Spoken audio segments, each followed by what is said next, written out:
Hello everyone, welcome to Nalanda IAS academy. और चलिए करते हैं 7th क्लास का सेकंड चैप्टर, जो कि है हमारी पृथ्वी के अंदर। अब आपने ये देख लिया कि स्थल मंडल, वायुमंडल, जलमंडल और आपका जो पर्यावरण था, इन सब चीज़ों के बारे में तो आप चैप्टर फर्स्ट में देख चुके हैं। आई होप आपको समझ में भी आया हो। और अब हम चलते हैं कि पृथ्वी के अंदर क्या है। हमारी पृथ्वी के अंदर, ये चैप्टर का नाम ही है हमारी पृथ्वी के अंदर। तो देखिए, आपको पता है कि पृथ्वी क्या है, एक गतिशील ग्रह है। इसमें गति हो रही है, इसके अंदर और बाहर निरंतर परिवर्तन होता रहता है। आपने कभी सोचा है कि पृथ्वी के अंदर क्या है, पृथ्वी के आंतरिक भाग में क्या है? तो पृथ्वी किन पदार्थों से बनी है? तो चलिए ज़रा देखते हैं पृथ्वी का आंतरिक भाग। देखिए, सबसे अच्छी बात यह है, यहाँ पर आपको पृथ्वी दे दी है। ये जो है आपका बिल्कुल आंतरिक क्रोड है, ठीक है जी। और ये बाहरी क्रोड है, देन ये आपका ये मेंटल है, ठीक है। और इसके ऊपर है आपका परपटी, जो कि जहाँ पर आपका स्थल मंडल है, ठीक है। तो ये सबसे ऊपर वाले पार्ट पे हैं हम, ठीक है जी। तो चलिए ज़रा देखते हैं कि पृथ्वी का आंतरिक भाग क्या है। तो एक प्याज की तरह पृथ्वी भी एक के ऊपर एक संकेंद्री परतों से बनी हुई है, ठीक है जी। तो परतों से जो ये बनी हुई है ना, तो पृथ्वी की सतह की सबसे ऊपरी जो परत है जिस पर हम लोग हैं, वो परपटी कहते हैं। उसे क्या कहते हैं? परपटी। क्रस्ट, मेंटल कोर क्रस्ट, है ना। तो कोर सबसे अंदर, ऊपर वाला उससे मेंटल, एंड सबसे ऊपर क्या है? क्रस्ट। तो जो क्रस्ट वाला पार्ट है उसे हम कहते हैं परपटी। ये सबसे पतली परत होती है, लगभग 35 किलोमीटर की है ये महाद्वीपीय संहति में, मतलब जो महाद्वीप वाला पार्ट है आपका, जो भाग है महाद्वीप वाला, वो 35 किलोमीटर का, और जबकि समुद्री सतह में केवल 5 किलोमीटर तक है। कितना है? सिर्फ 5 किलोमीटर है। महाद्वीप पे जो संहति है वो किससे बनी हुई है? तो महाद्वीप वाली जो महाद्वीप वाला जो पार्ट है, वो आपका बना है सिलिका और एल्यूमिना से। किससे बना है? सिलिका और एल्यूमिना से, जिसे हम कहते हैं सियाल। अगर इसकी शॉर्ट फॉर्म देखें तो उसे कहते हैं सीएल या सियाल। तो सी से सिलिका और एल से एल्यूमिना, ठीक है। ध्यान रहेगा, जो आपका बाहरी वाला पार्ट है जो वो किससे बना है? तो सियाल से। और महासागर की जो परपटी है ना, जो महासागर वाला पार्ट है, वो बना है सीमा से। तो सियाल और सीमा। अब ये सीमा में क्या है? तो सी जो है वो सिलिका, और जो माँ है वो मैग्नीशियम के लिए स्टैंड करता है। तो सिलिका और मैग्नीशियम से बना हुआ है आपका कौन सा? महासागर वाला पार्ट। परपटी के ठीक नीचे वाला जो पार्ट है ना, वो है, जो पोर्शन है, वो है आपका मेंटल। मेंटल जो है वो 2900 किलोमीटर का है, यानी कि 2900 किलोमीटर का है। ज़्यादातर जो है ना, हम टर्म्स जो नॉर्मल लाइफ में हम ज़्यादातर इंग्लिश वाली यूज़ कर रहे होते हैं, तो इसीलिए अचानक से जब हम स्टार्ट करते हैं किसी के साथ बात कर रहे थे, तो वो इंग्लिश में ही निकलती है। लेकिन मैं पूरी कोशिश करूँगी कि मैं ज़्यादा से ज़्यादा हिंदी टर्म्स का यूज़ करूँ, क्योंकि अभी हम हिंदी वाला पार्ट कर रहे हैं, ताकि आप लोगों के लिए ईजी हो। और फिलहाल चलते हैं आगे। तो परपटी के ठीक नीचे मेंटल होता है, जो 2900 किलोमीटर की गहराई तक फैला है। इसकी सबसे आंतरिक परत जो है, उसे क्या कहते हैं? उसे हम कहते हैं क्रोड। क्या कहते हैं? क्रोड। ओके, अगर आप ये देख चुके हैं कि सबसे पहले क्या था, तो आपका सियाल, देन उसके पास था सीमा, और फिर हमारी आपकी आई मेंटल। मेंटल जो है 2900 किलोमीटर की है। तो यहाँ तक ये चीज़ें तो ठीक है। इसके बाद इन्होंने कहा है कि क्या आप जानते हो कि जो विश्व की सबसे गहरी खान है ना, दक्षिण अफ्रीका में वो स्थित है। दक्षिण अफ्रीका में है सबसे गहरी खान, और उसकी गहराई भी मात्र 4 किलोमीटर है। मैं मात्र 4 किलोमीटर क्यों कह रही? क्योंकि 35 किलोमीटर तक तो हमारा जो सबसे ऊपर वाला परपटी है वही है ना। और उसके बाद मेंटल हमारा 2900 यानी 2900 किलोमीटर तक का है। तो आप सोच सकते हो कि हम मात्र कितना गहरा खोज पाए हैं, सिर्फ 4 किलोमीटर तक। और तेल की खोज में भी जो इंजीनियर जाते हैं ना, तो वो ये कह रहे हैं कि 6 किलोमीटर तक की गहराई तक खोज चुके हैं, ठीक है। और इससे आगे अगर हम देखें, तो पृथ्वी के केंद्र तक पहुंचने के लिए, जो कि बिल्कुल असंभव है, मतलब आप नहीं जा सकते, आपको समुद्र की सतह से 6000 किलोमीटर गहराई तक जाना होगा। तो आप सोच सकते हो कि कितना मुश्किल है। लेकिन अब जब इतना मुश्किल है, तो अंदर का हम पता कैसे लगाते हैं? खैर, वो हमारे बाद का काम है, आगे का काम है, तो हम वो आगे देखेंगे। फिलहाल हम चलते हैं आगे। और यहाँ ये आपको एक बताया गया कि महाद्वीपीय परपटी और महासागरीय परपटी कैसी है। तो देखिए, ये है आपका महासागर। क्या है? महासागर। उसके नीचे है आपकी ये महासागरीय परपटी। ये है आपके महाद्वीप, और उसके महाद्वीप के नीचे कौन सी है?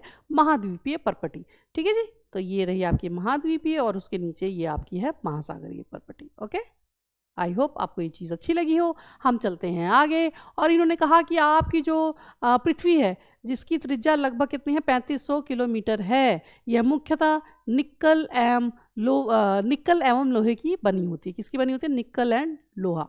तथा इसे निफे कहते हैं। तो NE फॉर निकल, और फे फॉर फेरस, यानी कि वो लोहे के लिए यूज़ होता है।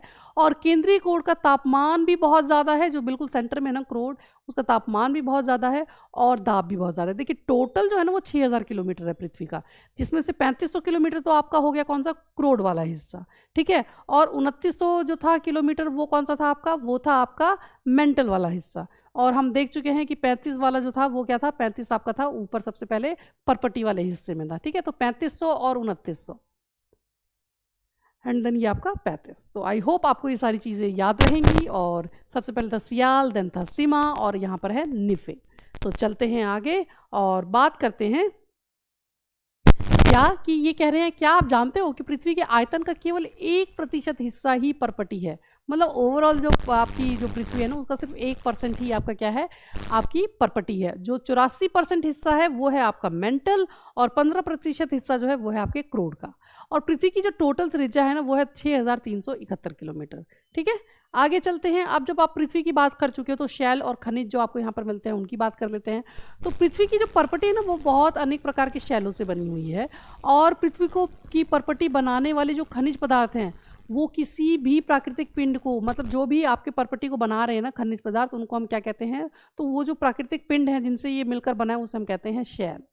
जिससे आपकी पृथ्वी की परपटी बनी है, जिन खनिजों से आपकी पृथ्वी की परपटी बनी है उसे क्या कहते हैं, उसे कहते हैं शैल। अब ये जो शैल है ना, ये विभिन्न रंग, आकार और गठन की होती है। मतलब इन शैलों का रंग अलग होगा, शैलों का आकार अलग होगा, शैलों के गठन भी अलग होता है। तो ये आपके शैल की खासियत है। और फिलहाल हम चलते हैं आगे और बात करते हैं कि मुख्य रूप से हमारे पास 3 तरह की शैल है। तो वो कौन कौन सी है, आग्नेय जिसे हम इंग्लिश में कहते हैं इग्नियस, दूसरा शैल है अवसादी जिसे हम कहते हैं सेडिमेंट्री, एंड तीसरी है आपकी कायांतरित जिसे हम कहते हैं मेटामॉर्फिक, ठीक है। जो जो अंदर द्रवित मैग्मा होता है ना वो ठंडा होकर ठोस हो जाता है। तो वो जब ठंडा होकर ठोस हो जाता है तो वो क्या होता है, तो वो चट्टान का रूप ले लेता है, उसी को कहते हैं आग्नेय शैल। तो ये प्राथमिक शैल भी कही जाती है। और आग्नेय शैल को ना 2 प्रकार की मतलब 2 पार्ट्स में आप डिवाइड कर सकते हैं। एक तो अंतर्भेदी और एक होता है बहिर्भेदी। सिंपल सी बात आप समझ लें, जैसे कि मान लीजिए अंदर मैग्मा है, वो धीरे धीरे धीरे ऊपर आके फट के बाहर आया और निकल के जब वो बनेगा और तब जो शैल बनेगी तो वो बहिर्भेदी शैल होगी, क्योंकि वो बाहर आ गया है। कई बार मैग्मा में इतना ज़्यादा प्रेशर नहीं होता कि वो बाहर फट के आ सके, तो वो अंदर ही जम जाता है, तो उसे कहते हैं अंतर्भेदी शैल, ठीक है। तो आई होप आपको मैं ये अच्छे से बता पाई हूँ। फिलहाल चलते हैं आगे। इग्निस जो है ना, ये कह रहे हैं कि लैटिन शब्द है इग्निस जिसका अर्थ होता है अग्नि। और वहीं जो सेडिमेंट्री है ना, सेडिमेंट्री का मतलब होता है स्थिर। जो मेटामॉर्फिक है ये ग्रीक शब्द है, और इस ग्रीक शब्द मेटामॉर्फिक का मतलब होता है रूप परिवर्तन, ठीक है। तो यहाँ देखिए कितनी अच्छी बात है ना कि हर वर्ड एग्जैक्टली लिया कहाँ से गया है, उसकी उत्पत्ति कैसे हुई है, आपको ये तक क्लियर कर रहे हैं ये लोग। अब कह रहे हैं कि क्या आप ज्वालामुखी से निकलने वाले लावा की कल्पना कर सकते हो। वास्तव में आग की तरह लाल द्रवित मैग्मा ही लावा है, जो पृथ्वी के आंतरिक भाग से निकलकर सतह पर आ जाता है। जब द्रवित लावा पृथ्वी की सतह पर आता है ना, तो ये तेजी से ठंडा होता है। अचानक से जब ये आता है ना इन्वायरमेंट में, तो इसे काफ़ी ठंडक मिलती है, तो ये बहुत तेजी से ठंडा होकर ठोस बन जाता है। और परपटी इस प्रकार से बने शैल को क्या कहते हैं, परपटी के इस प्रकार से बने शैल को हम कहते हैं बहिर्भेदी आग्नेय शैल। यही बात मैंने आपको अभी पहले कही थी। इनकी संरचना अब क्योंकि अचानक आया और ठंडा हुआ है तो बहुत महीन दानों वाली होती है। क्या होती है, इनकी संरचना बहुत महीन दानों वाली होती है। इसका उदाहरण है बसाल्ट। क्या है, बहिर्भेदी आग्नेय शैल का बेस्ट एग्जांपल है बसाल्ट। और हमारा जो दक्कन का पठार है वो भी बसाल्ट शैलों से ही बना हुआ है, क्योंकि आपको पता होगा कि उसकी उत्पत्ति भी लावा से ही हुई है। तो इस प्रकार बने ठोस शैलों को अंतर्भेदी अच्छा ओके ठीक है।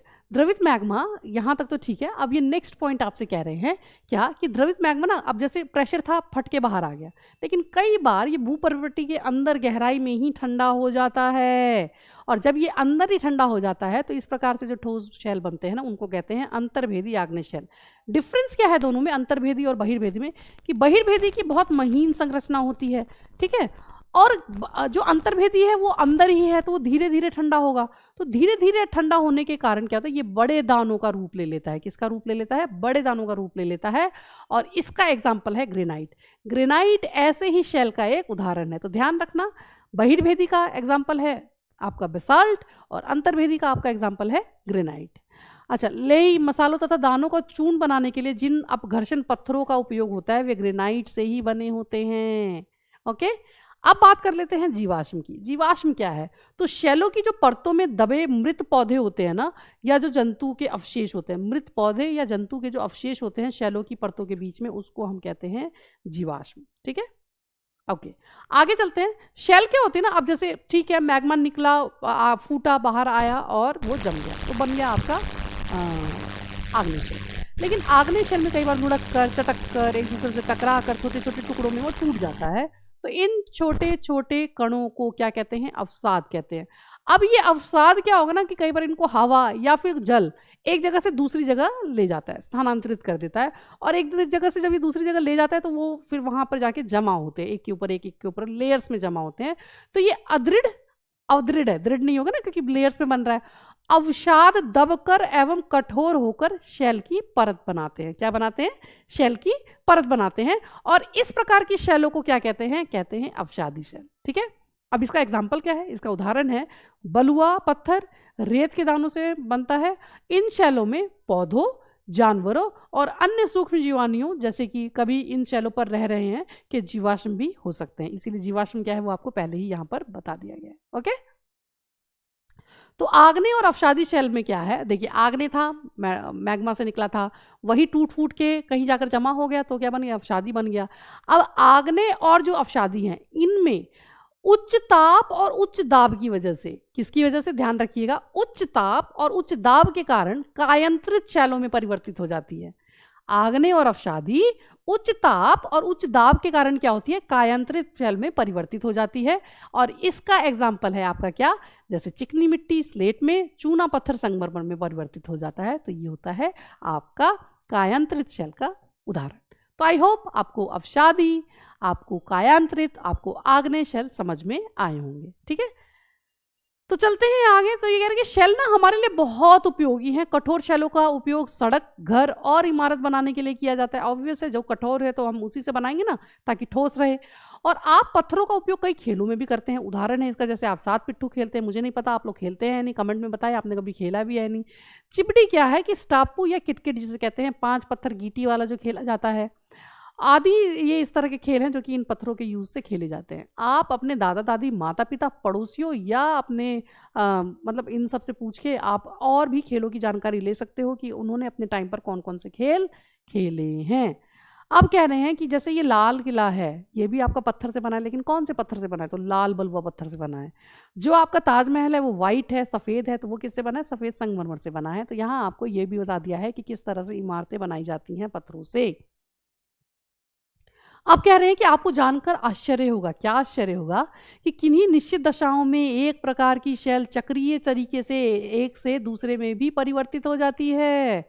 एक शैल से दूसरे शैल में जो परिवर्तन होने की इस प्रक्रिया को हम क्या कहते हैं? इसको हम कहते हैं शैल चक्र। जब एक शैल दूसरी शैल में परिवर्तित हो जाएगी।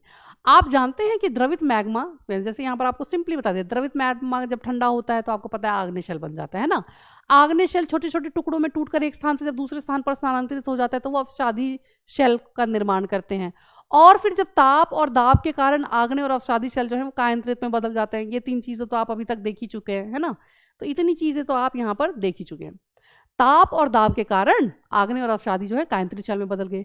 अत्यधिक मतलब और ज्यादा उसमें अगर ताप और दाब लग जाएगा ना तो यही कायांतरित शैल फिर से पिघल कर क्या बन जाती है? द्रवित मैग्मा बन जाती है। और वही द्रवित मैग्मा फिर क्या होता है? तो फिर से वो आपका ठोस होकर, मतलब मैग्मा बाहर आएगा, ठंडा होकर फिर वो आग्नेय शैल में परिवर्तित हो जाता है। तो इस तरह से ये पूरी आपकी साइकिल आपके इसकी चलती है शैल की। तो देखिए, जैसे ये मैग्मा है, मैग्मा क्या हुआ? आग्नेय शैल बना। आग्नेय शैल से क्या हुआ? वो अवसादी में बना। अवसादी से वो क्या होगा? अवसाद में पहले बना और अवसाद से अवसादी शैल बन गया। फिर उससे वो हीट और प्रेशर से, ताप और बल से, प्रेशर से वो क्या हुआ? कायांतरित बन गया। ठीक है, कायांतरित फिर दोबारा और ज़्यादा ताप और मतलब हीट और प्रेशर लगने से वो आपको मैग्मा में कन्वर्ट हो सकता है। ये तो हमने देख लिया। अवसादी भी एक्सेस हीट और प्रेशर जब लगेगा तो वो भी मैग्मा में कन्वर्ट हो सकता है। ठीक है, और कई बार जो आपकी इग्नियस है वो भी डायरेक्टेड हीट और प्रेशर से क्या हो सकती है? तो कायांतरित में चेंज होकर अपना रूप बदल सकती है। तो आई होप आपको ये शैल चक्र अच्छा लगा हो। फिर हम चलते हैं आगे, और इन्होंने हमें क्या कहा कि आपके राज्य में कौन कौन से खनिज पाए जाते हैं। आप जिस भी राज्य से ये वीडियो देख रहे हैं तो आप हमें बताएं कि आपके राज्य में कौन कौन से आपको खनिज मिलते हैं। शैल जो है ना विभिन्न खनिजों से बनी होती है। बिल्कुल सही बात है, बहुत अलग अलग खनिजों से बनी होती है। खनिज जो है ये है क्या? तो प्राकृतिक रूप में पाए जाने वाले पदार्थ हैं। खनिज क्या है? प्राकृतिक रूप में पाए जाते हैं, ये हमने नहीं बनाए हैं, ये हमें मिलते हैं, नेचुरली मिलते हैं, जिनका निश्चित मतलब एक पर्टिकुलर क्या होता है, तो भौतिक गुणधर्म होता है और निश्चित रासायनिक इनका एक मिश्रण होता है। ठीक है, तो ये ध्यान रखें कि खनिज का क्या होता है, एक अपना भौतिक गुणधर्म होता है और एक अपना निश्चित रासायनिक मिश्रण होता है। खनिज मानव जाति के लिए भी बहुत महत्वपूर्ण है। कुछ का उपयोग हम क्या करते हैं, ईंधन की तरह कर लेते हैं, जैसे कि कोयला, प्राकृतिक गैस, पेट्रोलियम, है ना। इनका हम क्या करते हैं, तो इनको हम ईंधन की तरह यूज करते हैं और इनका उपयोग उद्योगों, औषधि और उर्वरक बनाने में भी होता है। अब हम जो उर्वरक उद्योग और औषधि में, जैसे उद्योगों में हम लोहा, एल्युमिनियम, सोना, यूरेनियम ये सब भी यूज कर लेते हैं, है ना। तो ये सारे आपके एग्जाम्पल्स हैं किसके, शेल के। आई होप आपको ये चैप्टर समझ में आया होगा। अगर समझ में आया है तो आप इन चैप्टर के क्वेश्चंस को सॉल्व करके देखो, आपको बहुत अच्छा लगेगा। और मैं मिलती हूँ आप लोगों से नेक्स्ट वीडियो में नेक्स्ट चैप्टर के साथ। तब तक के लिए टेक केयर, बाय बाय।